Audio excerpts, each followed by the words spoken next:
So guys, have you ever dealt with a customer who you go like, I'm never going to do business with this person ever again? Maybe they made you angry, or they're demanding, they complain basically about everything, or maybe they simply refuse to listen. If you've been in business for a while, chances are you've met at least one difficult customer. And here's something every entrepreneur needs to understand. Having difficult customers is part of business. You cannot control how every customer behaves, but you can control how you respond. And that response will determine whether a difficult situation becomes a bigger problem or gets resolved peacefully. Today we are going to talk about how to handle difficult customers without losing your professionalism, your money, or your peace of mind. Let's start with one important rule. Don't react emotionally. This can be difficult, especially when someone is being rude to you. Maybe they are raising your voice, or maybe they're accusing you of something you didn't do. Maybe they're insulting you. Your first instincts may be to defend yourself immediately. But when emotions are high, responding with the same energy usually makes the situation worse. Instead, take a breath. Listen, let the customer explain what happened, but you don't have to agree with everything they're saying. You're simply giving yourself an opportunity to understand the problem. Sometimes the customer is angry because they feel they are not heard. And once they have been heard, the situation becomes much easier to handle. For example, imagine a customer ordered a product and expected it to arrive on Monday. It doesn't arrive until Wednesday. The customer calls you and tells you, "You people are completely unreliable. I am not going to do business with you ever again." Your first reaction might be, "But it's not my fault." That might not necessarily be the way to resolve it. You can say, "I understand you are frustrated. You expected the delivery to be on Monday, but it has arrived late. Let me check what happened and I'll see how I can help." Notice what you're doing. You're not admitting that you're responsible for something you did not do. You're simply acknowledging the customer's frustration and moving toward a solution.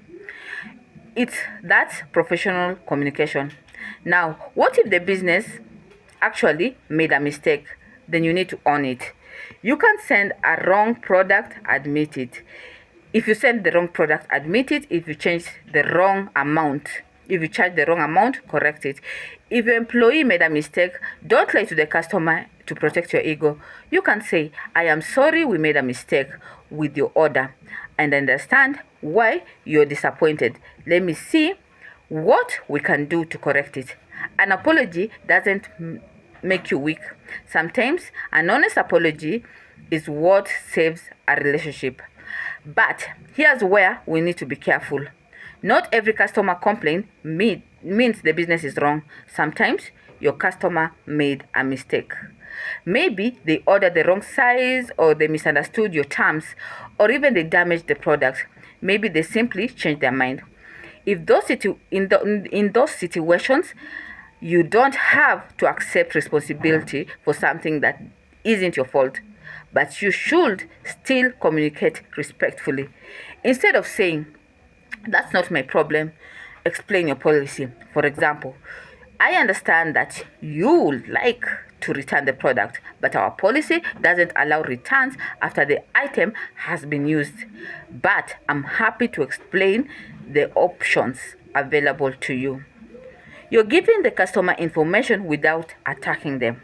This brings us to something every business should have: clear policies.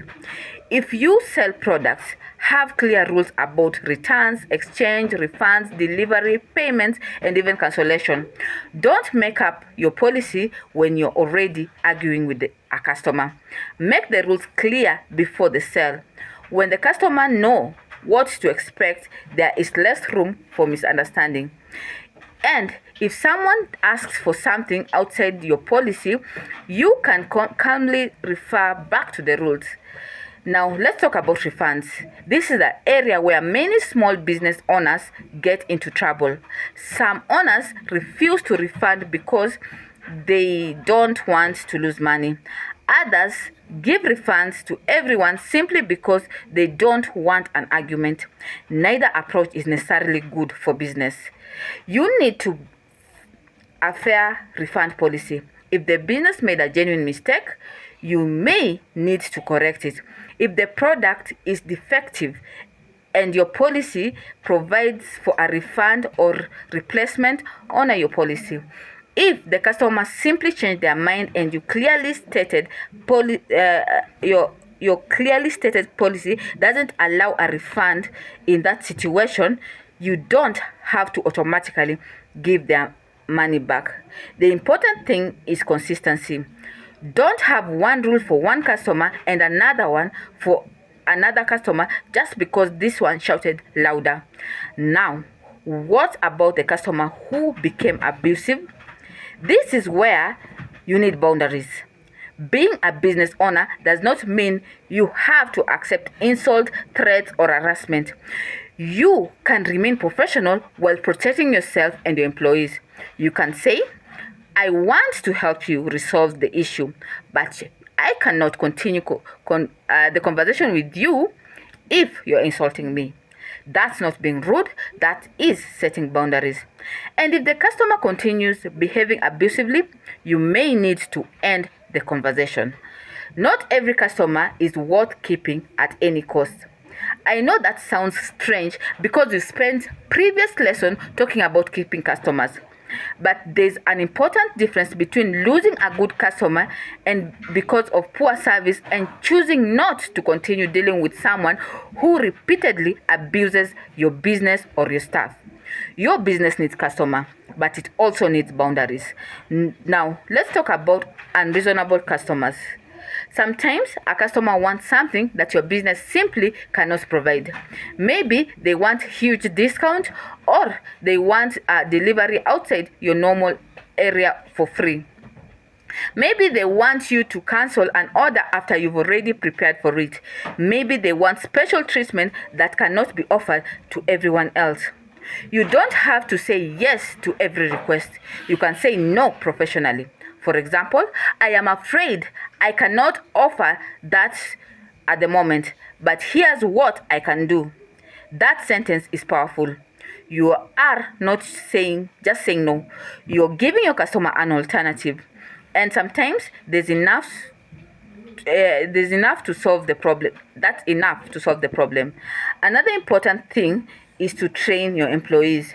If you have staff, don't assume they automatically know how to deal with difficult customer.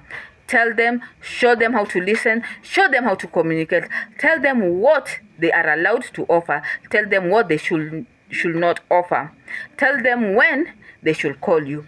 Most importantly, don't expect your employees to deal with situations that you haven't given them the authority to handle. A customer may become even more frustrated if an employee keeps saying, I don't know about this, let me ask my boss. Give your staff a clear guidelines. That creates consistency. Now, here's something else. Keep records of serious customer complaint. If a customer repeatedly complains, record it. If there is a refund, record it. If there's an agreement, record it. This protects the business and helps you identify patterns. Maybe you discover most complaints are coming from one particular product. Maybe a particular delivery service keeps causing problems. Maybe one employee needs more training. Complaints can reveal weakness in your business. Don't just put out fire. Find out why the fire keeps starting. And finally, remember that difficult customer can teach you something. Sometimes they show you your weakness. Sometimes they show you your policies aren't clear. Sometimes they show you that your staff needs training. And sometimes they simply remind you that not everyone can be happy no matter what you do. You cannot please everyone. Your goal isn't to make your customer happy at all costs. Your goal is to run fair professional business that treats people with respect while protecting their own interests. Thank you so much. My name is Kiki, where I mind your business.